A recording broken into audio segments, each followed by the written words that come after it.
कर्मफल एक कहानी। एक गांव में एक किसान उनके परिवार के साथ रहता था। किसान और उनका परिवार एक संत महात्मा की सेवा किया करता था। वर्टिकल बार और संत महात्मा के उपदेश पर उनका परिवार जरूरियातमंद लोगों की सेवा भी किया करता था। उनके परिवार में सभी लोग प्रेम भाव से रहते थे। वर्टिकल बार लेकिन उनका एक बेटा था जो कि दोनों पैरों से अपाहिज था। सेवा करते करते बरसों बीत गए।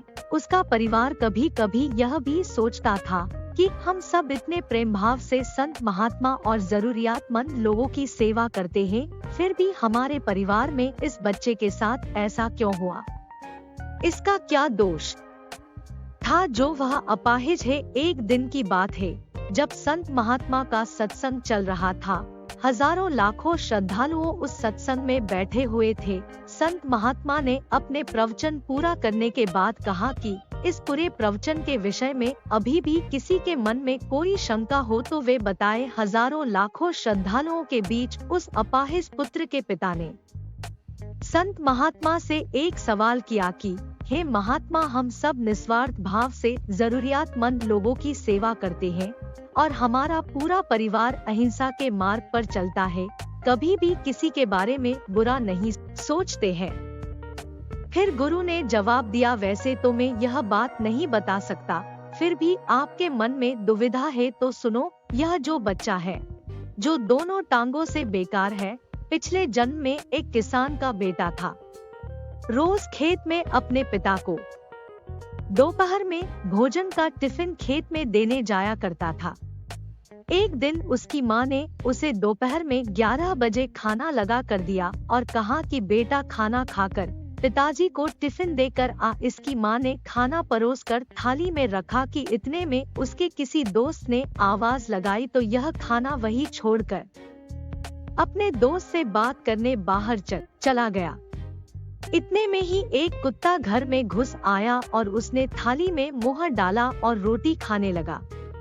लड़का जैसे ही घर में वापस आया और कुत्ते को थाली में मुंह डालता हुआ देखकर पास ही में एक लोहे का बड़ा सा डंडा पड़ा हुआ था, उसने यह भी नहीं सोचा कि खाना तो झूठा हो चुका है। बिना सोचे समझे उस कुत्ते की दोनों टांगों पर इतनी जोर से लोहे का डंडा मारा कि वह कुत्ता अपनी जिंदगी में जब तक जिंदा रहा दोनों पैरों से बेकार होकर घसीटते घसीटते जिंदगी जिया और तड़प तड़प कर मर गया। यह उसी कुत्ते की बद्दुआ का फल है जो इस जन्म में यह दोनों टांगों से अपाहिज पैदा हुआ है।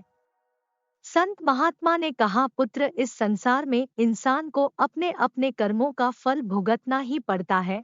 इस जन्म में अगर किसी की टांग तोड़ी है तो स्वाभाविक है कि अगले जन्म में आपकी टांग टूटनी ही है। अगर आप किसी को नुकसान पहुंचाओगे तो आपका भी नुकसान होना ही है, इस जन्म में नहीं तो अगले जन्म में। इसलिए जो भी कर्म करो सोच समझ कर करो, आप अपने कर्मफल से नहीं बच सकते। आप जहां भी जाते हैं, जो कुछ भी करते हैं, आपके कर्म ही आपको शांतिपूर्वक देख रहे होते हैं।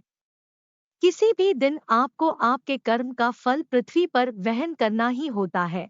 इसीलिए हर समय उचित कर्म करना अनिवार्य है। भगवान श्री कृष्ण ने गीता में कर्म को प्रधानता देते हुए यहाँ तक स्पष्ट किया है कि व्यक्ति की यात्रा जहाँ से छूटती है, अगले जन्म में वह वहीं से प्रारंभ होती है।